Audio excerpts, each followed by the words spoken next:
Magandang araw po sa ating lahat. Init. Nandito po tayo lahat ngayon para pagkakayan ng ating taus-pusong pasasalamat at buong suporta para sa isang tunay na lider ng buong pusong naglingkod sa ating bansa, nag-iisang nagmahal at nagmalasakit ng tunay sa kanyang bayan. Dating Pangulo ng Republika ng Pilipinas, Tatay! Message to our former President Rodrigo Duterte.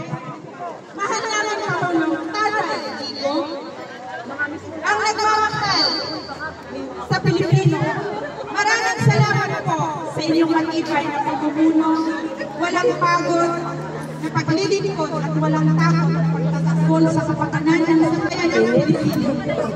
Hindi matatawaran ang inyong mga naging sakripisyo para sa mga mamamayan at patid namin lahat ang inyong ginagawa ay may layunin na panatili sa kasayaan, kasalukuyan, kapayapaan at tunay na pagbabago. Wala nga. Kaya sabi ko sa'yo, paki-ano na lang din. Kasi hindi naman ganito, kain-kain ng ba? Ang gathering ng ba? Hindi naman ganito. Yung magsigaw-sigaw. Yung parang may birthday lang. Alam namin ang pagiging isang tunay na yes, nalawin ka pa. Oo.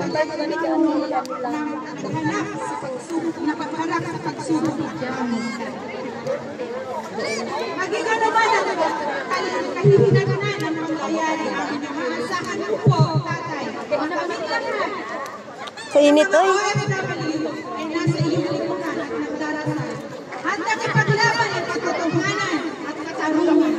Hindi malilimutan ng sambayan ng Pilipino ang inyong dedikasyon ng pagmamahal sa bayan. Maraming salamat po, Tatay Digo. Mahal po namin kayo at mabuhay